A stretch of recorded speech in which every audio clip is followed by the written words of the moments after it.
Whoa. I'm running short of words right now, but I cannot afford this because I have to speak. Thank you so much for all the love, for all the warmth. Thank you for accepting me. Thank you very much.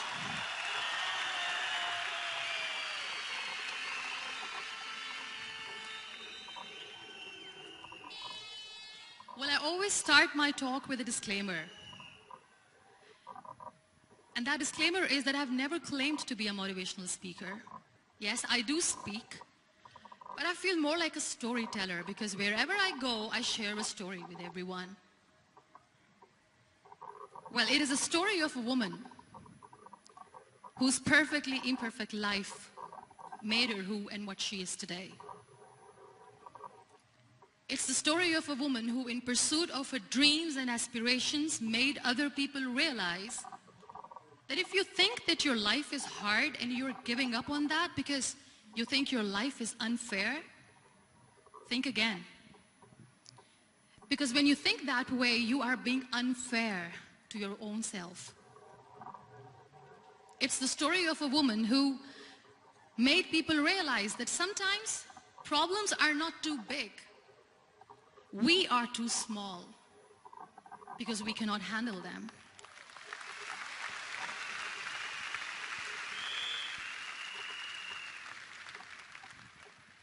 It is the story of a woman who with time realized that real happiness doesn't lie in success, money, fame.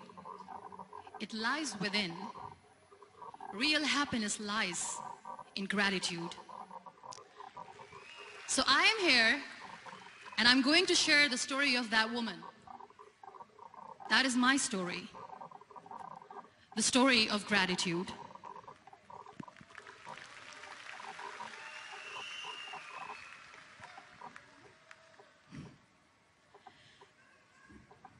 I love you too. I love you all. I believe in the power of words. Many people speak before they think. But I know the value of words. The words can make you, break you, they can heal your soul, they can damage you forever. So I always try to use the positive words in my life wherever I go. They call it adversity, I call it opportunity. They call it weakness, I call it strength. They call me disabled, I call myself differently abled. They see my disability. They see my disability, I see my ability. There are some incidents that happen in your life, and those incidents are so strong that they change your DNA. Those incidents or accidents are so strong that they break you physically. They deform your body, but they transform your soul.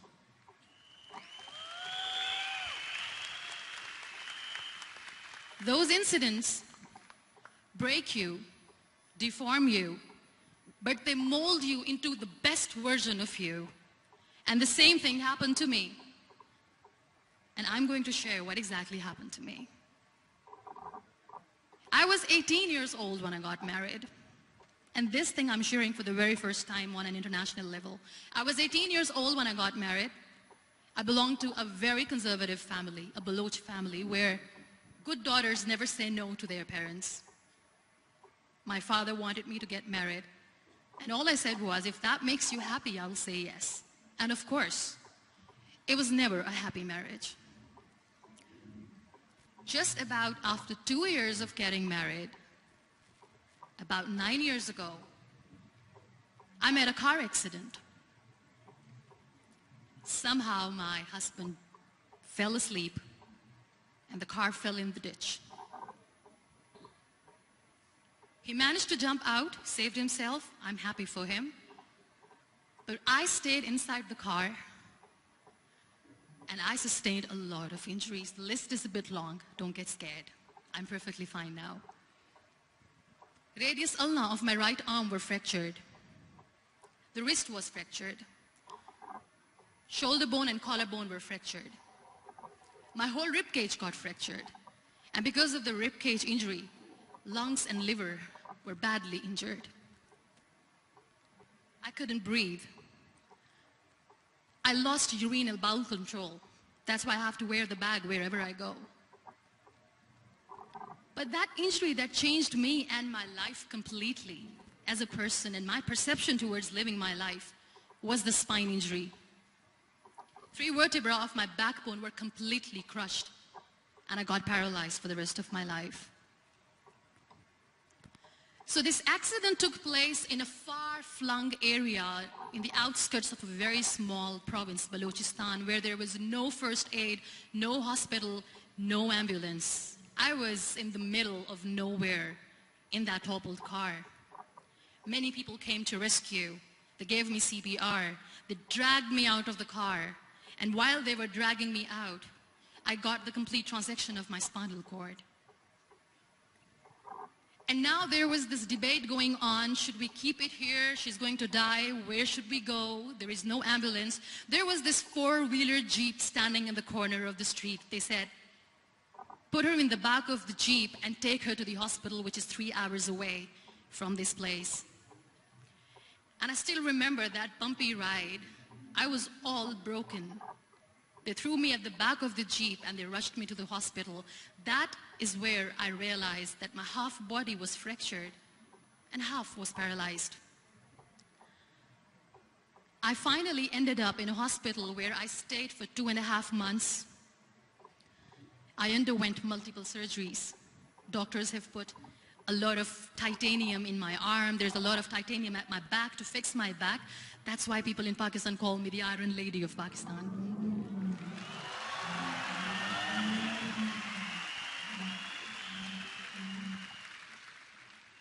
Sometimes I wonder how easy it is for me to describe all this all over again. And somebody has rightly said that when you share your story and it doesn't make you cry, that means you have healed.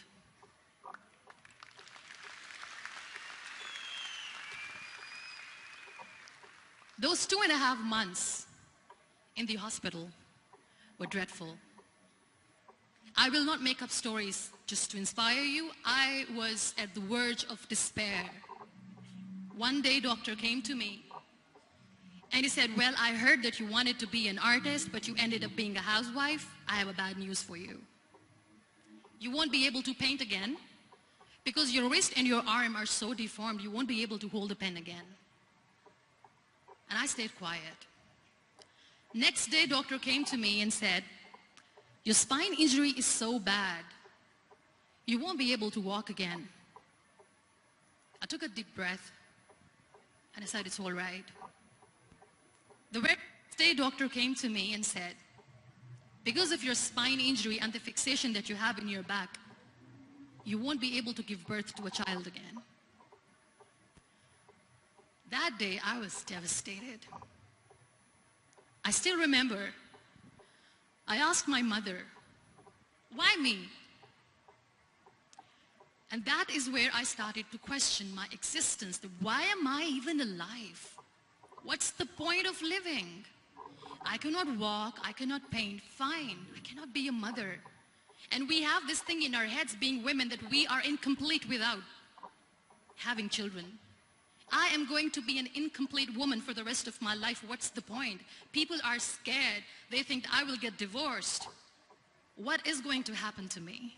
Why me? Why am I alive? We all try to chase this tunnel. We all do this because we see light in the end of the tunnel, which keeps us going.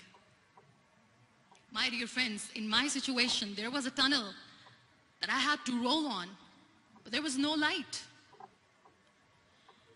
And that is where I realized that the words have the power to heal the soul. My mother said to me, this too shall pass. God has a greater plan for you. I don't know what it is, but He surely has.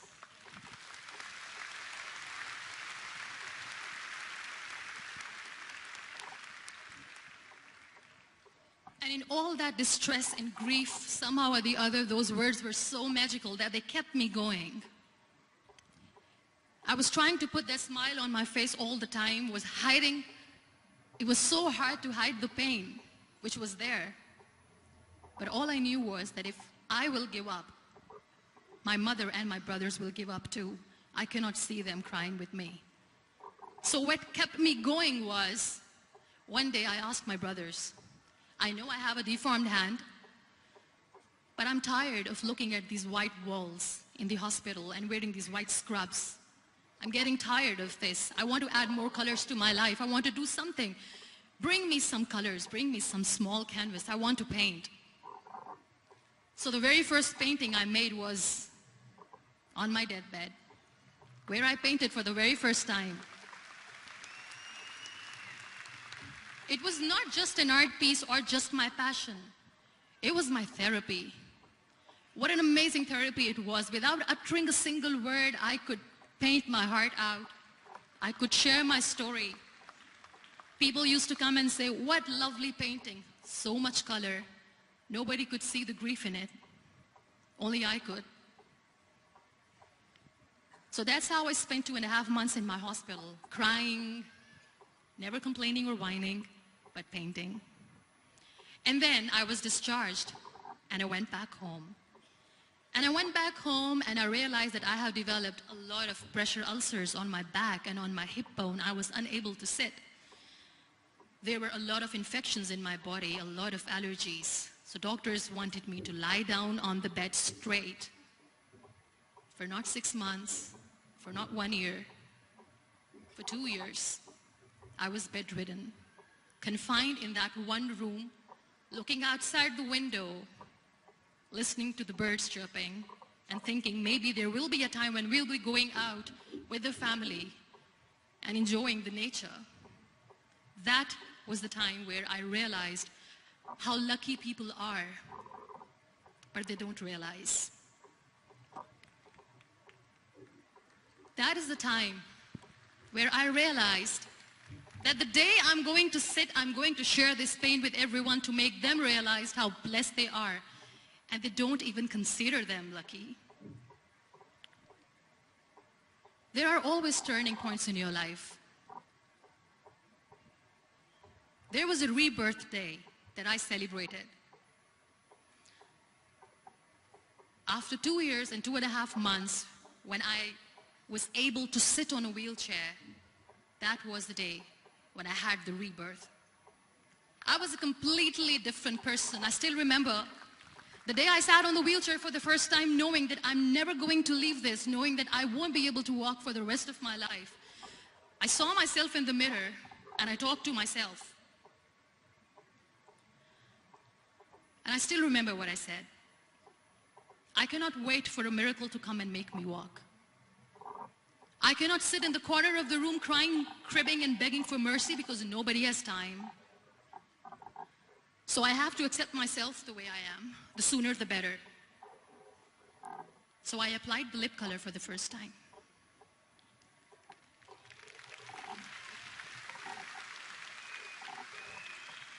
And I erased it. And I cried. And I said, what am I doing? A person on a wheelchair should not do this. What will people say? Clean it up. Put it again. This time I put it for myself. Because I wanted to feel perfect from within.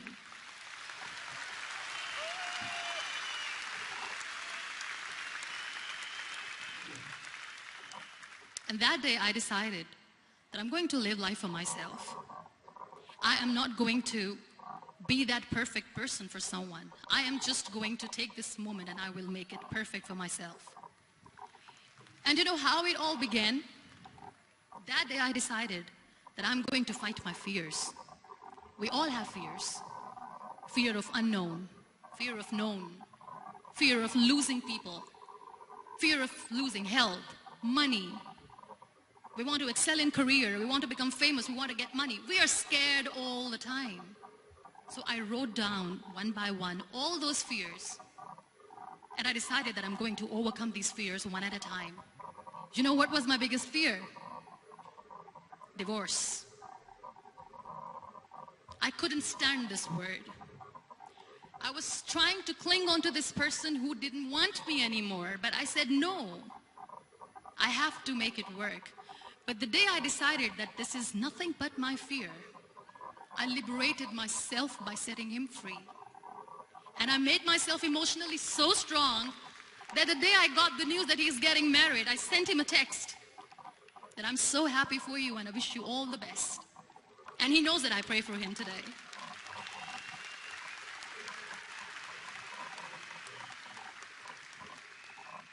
My biggest fear, number 2, was I won't be able to be a mother again.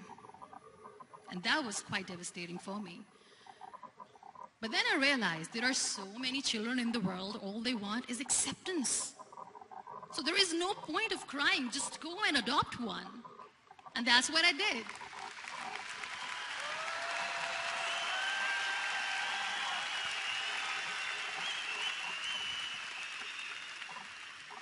I gave my name in different organizations, different orphanages. I didn't mention that I'm on a wheelchair, dying to have a child. So I just told them that this is Muniba Mazari and she wants to adopt a boy or girl, whatsoever, but I want to adopt a kid. And I waited patiently. 2 years later, I got this call from a very small city in Pakistan. I got a call and they said, are you Muniba Mazari? There is a baby boy and would you like to adopt? And when I say yes, I could literally feel the labor pain. I said, yes, yes, I am going to adopt him. I am coming to take him home.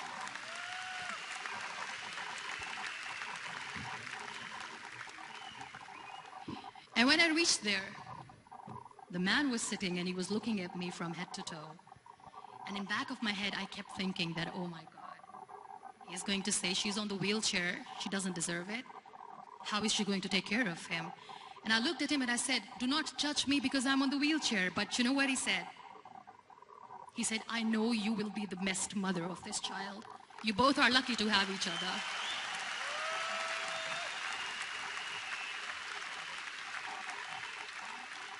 And that day, I was 2 days old, and today he's 6.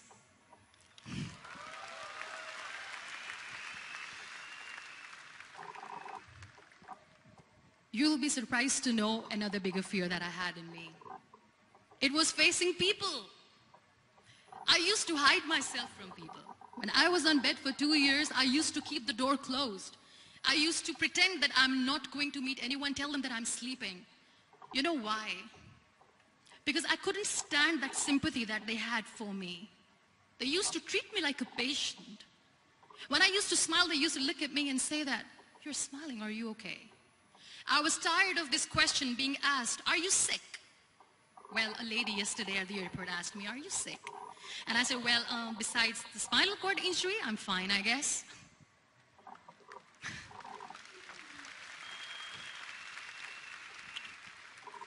But those are really cute questions. They never used to feel cute when I was on the bed.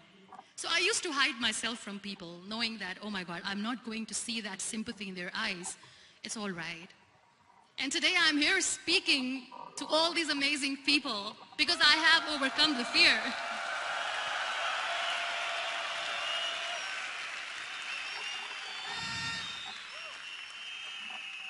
You know, when you end up being on the wheelchair, what's the most painful thing? That's another fear that people on the wheelchair or the people who are differently abled have in their hearts, but they never share. I'll share that with you. The lack of acceptance. People think that they will not be accepted by the people because we, in the world of perfect people, are imperfects. So I decided that instead of starting an NGO for disability awareness, which I know will not help anyone, I started to appear more in public. I started to paint. I always wanted to. I have done a lot of exhibitions. I'm Pakistan's first wheelchair-bound artist. I have done a lot of modeling campaigns, different campaigns for brands like Tony and Guy.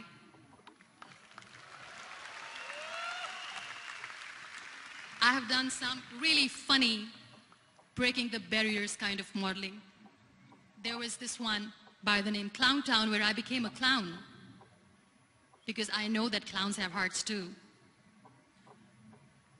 And then I also decided that if I really want to make the difference, I am not going to let people use me for their polio campaigns where they will make you a victim and an emblem of misery and mercy and will say that, you know what, give polio drops to your children or they'll become like this girl.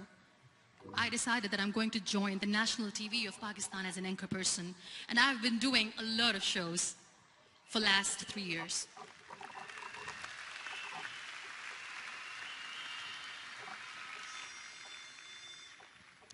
So when you accept yourself the way you are, the world recognizes you. It all starts from within. Thank you.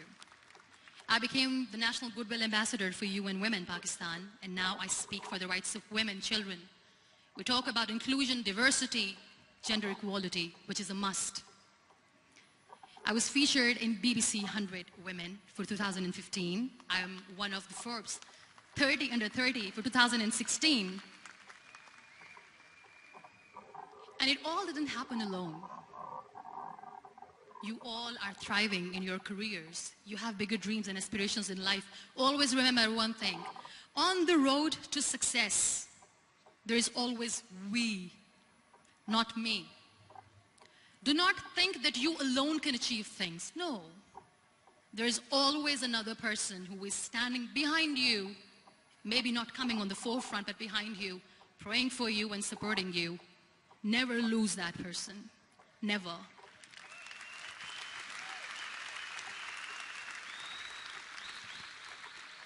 No matter how much I say that I couldn't find a hero, so I became one, I still want to recognize those 3 people in my life who literally changed my life completely, and I get inspiration from them every single day. Waleed Khan. Many people know about the terrorist attacks in Pakistan. We have lost many people. And I'm sharing this with a very heavy heart because we actually have lost a lot of people in this huge turmoil of terrorism. These people are barbarians. They do not see people. They're even worse than animals. They have killed people in mosques. They have killed people in churches, temples, even in schools. There was this terrorist attack in Army Public School, Peshawar, where these terrorists entered in an examination hall and they killed our children.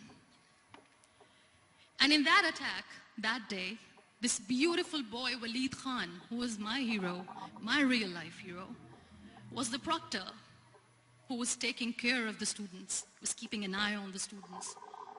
Those barbarians shot him 3 times in the face, 5 times on his body, and he fell down.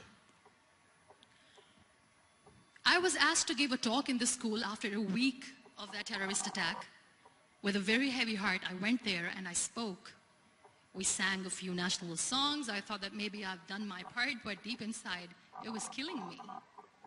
I could see children injured. I could see children sitting on the wheelchairs looking at me wondering,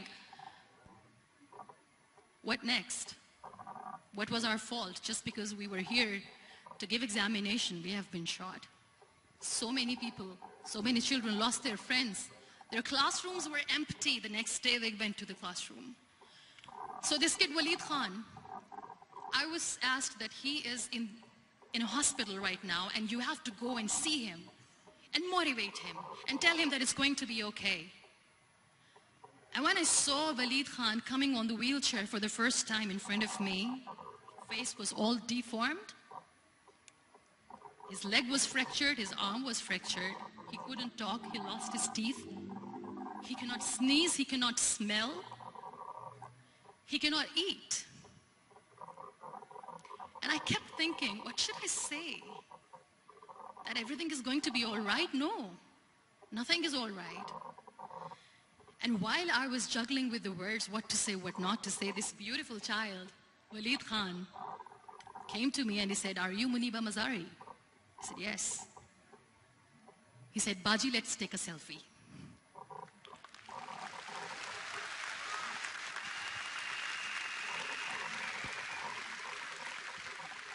And with that beautiful, toothless smile of Waleed Khan, we took that beautiful selfie that I still have with me.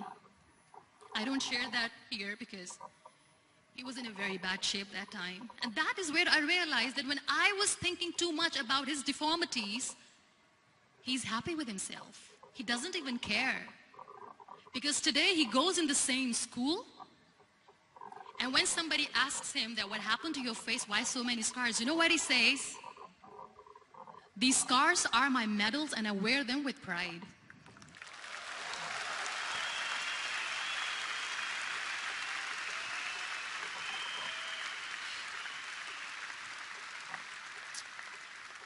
And how beautifully he says the terrorists wanted me not to study. I am going to study. I will become a doctor one day. And this is my way of taking revenge from those terrorists. Another real-life hero, of course, my son. His name is Nile, N-I-L-E, River Nile. I learned so much from this kid. The first and foremost thing is patience. How to be patient when you know that your mother cannot walk, when you know that your mother is different from the other women, when you know that your mother cannot go out and play with you, how to stay calm. He loves football. And when we got the very first football, he was 4 years old. He was super excited. I still remember he came in the room and he said, "Mom, let's play football." And he kept the ball in my feet. And he said, "Let's kick it." And that day I felt disabled. I said, "I cannot kick the ball." And I was down with the same face. He looked at me and he said, "Well, that's all right. Your legs are not working, but your hands do. Let's play catch the ball."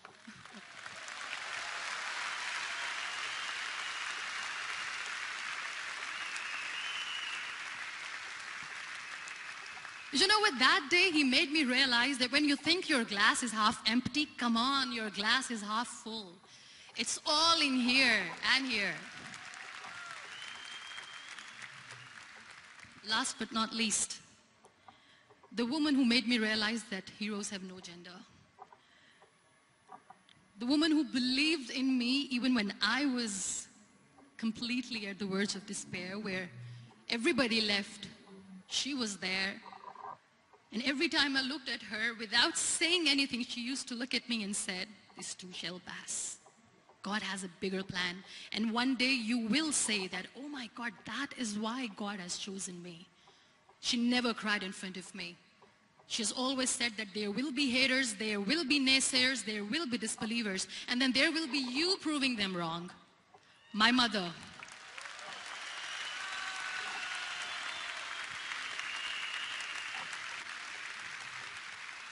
Whatever I am today, I'm nothing without her. I'm nothing without her. Thank you, Mama. I wish you were here. Thank you for making me who I am today.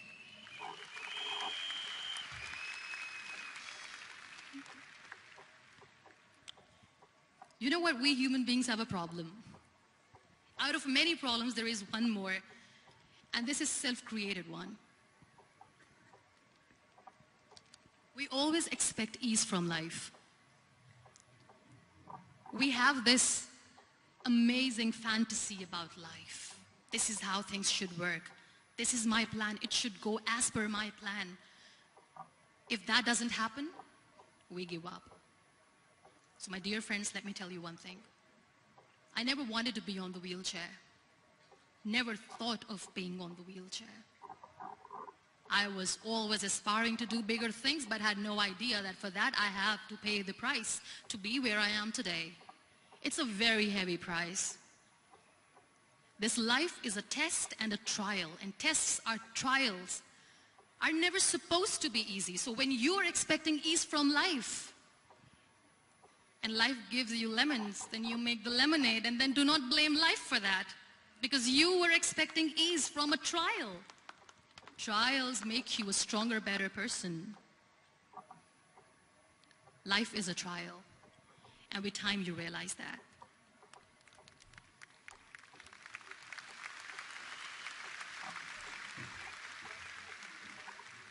It is okay to be scared. It is okay to cry. Everything is okay, but giving up should not be an option. They always say that failure is not an option. Failure should be an option, because when you fail, you get up, and then you fail, and then you get up, and that keeps you going. That's how humans are strong.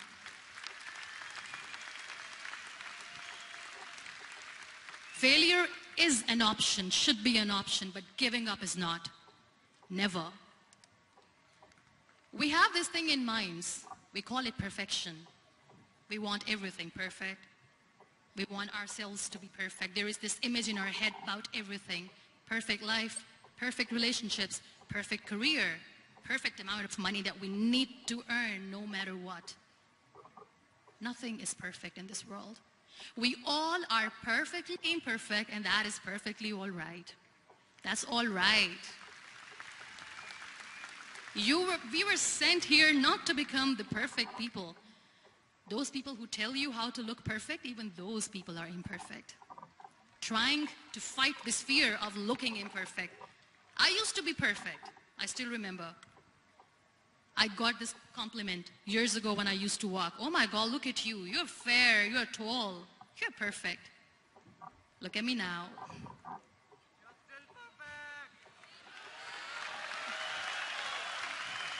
Only the perfect eyes can see that.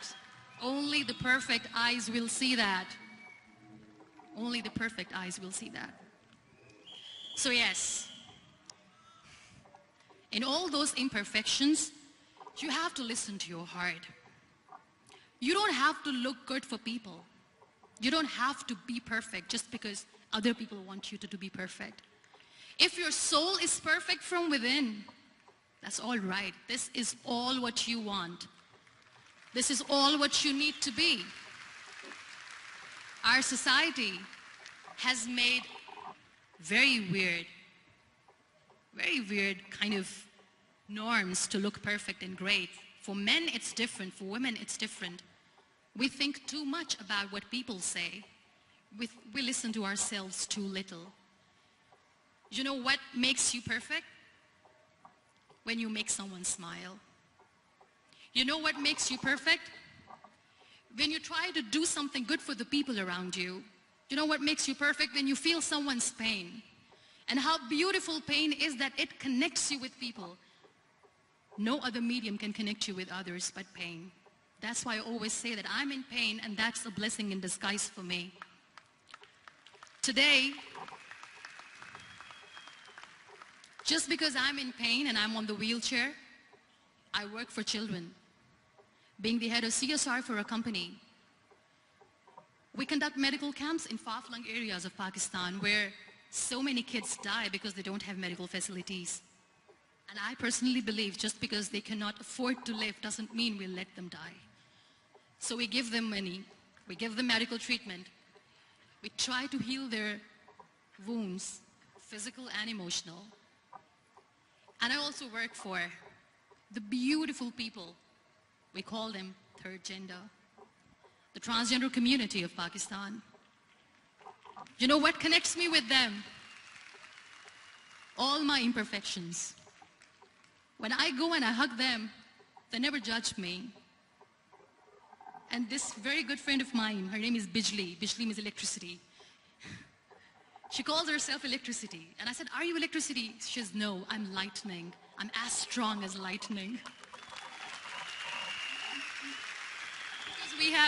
Because we have very bad power outage, so she doesn't want me to call her electricity. So she says, I am very strong. I'm thunder, I'm lightning. She came to me, and the first time I hugged her, she said, you are just like me. And I said, yes, I am like you. Because to people, we are so imperfect. So how beautiful these imperfections are, that because of these imperfections you can connect with people. Then why are we all running after being perfect? What's the point?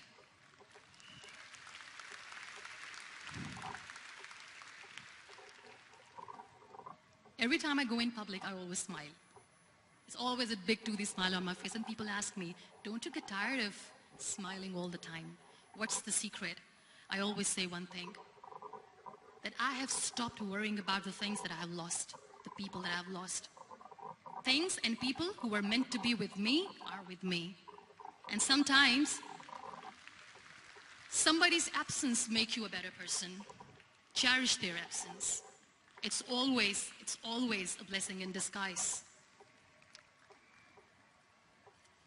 I always say that people are so lucky they don't even realize. You must be thinking, okay, you're lucky in what sense? Well, the breath that you just took was a blessing. Embrace it.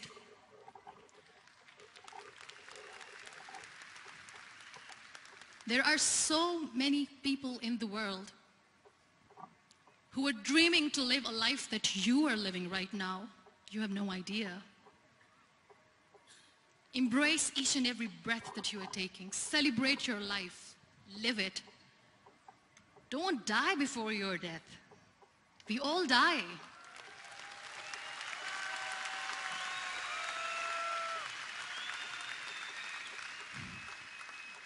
We live this one routine of a day for 75 years and we call it life. No, that's not life. If you're still thinking why you have been sent here, if you're still juggling with the concept of why you are here, you haven't lived yet. You work hard, you make money, you do it for yourself. That's not life. You go out, you seek for people who need your help, you make their lives better. You become that sponge which can absorb all the negativity, and you become that person who can emit beautiful, positive vibes. And when you realize that you have changed someone's life, and because of you, this person didn't give up, that is the day when you live. Always.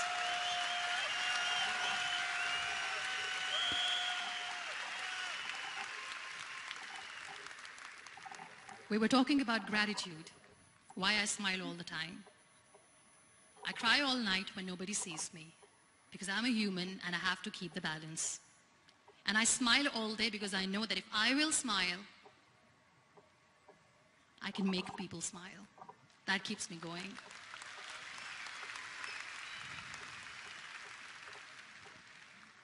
Be grateful for what you have, and you will always, always end up having more. But if you'll cry and if you'll crib for the little things that you don't have or the things that you've lost, you will never ever have enough. Sometimes we are too busy thinking about the things that we don't have that we forget to cherish the blessings that we have. I'm not saying that I'm not healthy and that makes me unlucky. But yes, it is hard. It is hard when I say that I cannot walk. It is hard to say when I wear this bag. It hurts. But I have to keep going, because never giving up is the way to live, always.